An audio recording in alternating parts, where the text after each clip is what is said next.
Chapter 3, Genesis. Now the serpent was more subtle than any beast of the field which the Lord God had made. And he said unto the woman, Yea, hath God said, Ye shall not eat of every tree of the garden? And the woman said unto the serpent, We may eat of the fruit of the trees of the garden, but of the fruit of the tree which is in the midst of the garden, God hath said, Ye shall not eat of it, neither shall you touch it, lest you die. And the serpent said unto the woman, Ye shall not surely die. For God doth know that in the day ye eat thereof, then your eyes shall be opened, and ye shall be as gods, knowing good and evil. And when the woman saw that the tree was good for food, and that it was pleasant to the eyes, and a tree to be desired to make one wise, she took of the fruit thereof, and did eat, and gave also unto her husband with her, and he did eat. And the eyes of them both were opened, and they knew that they were naked. And they sewed fig leaves together, and made themselves aprons. And they heard the voice of the Lord God walking in the garden in the cool of the day. And Adam and his wife hid themselves from the presence of the Lord God amongst the trees of the garden. And the Lord God called unto Adam, and said unto him, Where art thou? And he said, I heard thy voice in the garden, and I was afraid, because I was naked, and I hid myself. And he said, Who told thee that thou wast naked? Hast thou eaten of the tree whereof I commanded thee that thou shouldest not eat?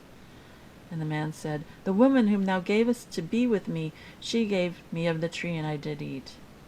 And the Lord God said unto the woman, What is this that thou hast done?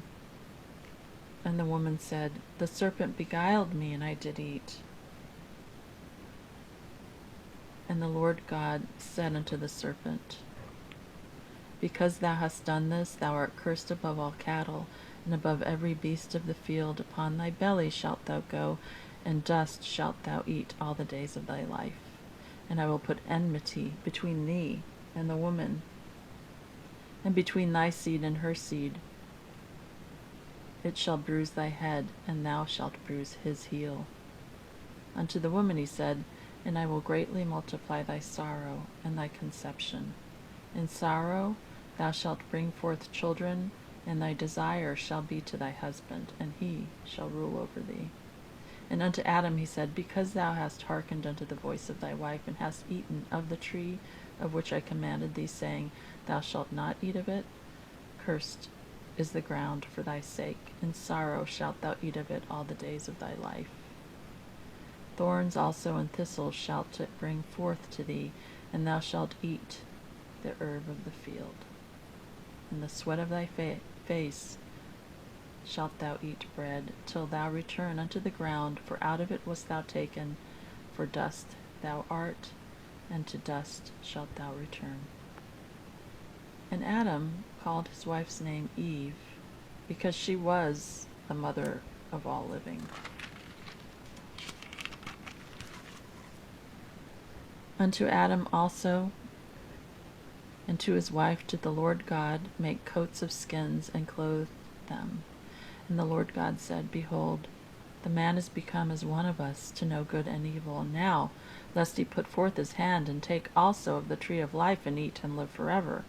Therefore the Lord God sent him forth from the Garden of Eden, to till the ground from whence he was taken. So he drove out the man, and he placed at the east of the Garden of Eden cherubims, and a flaming sword, which turned every way to keep the way of the tree of life. The end of chapter 3. Thanks, everyone.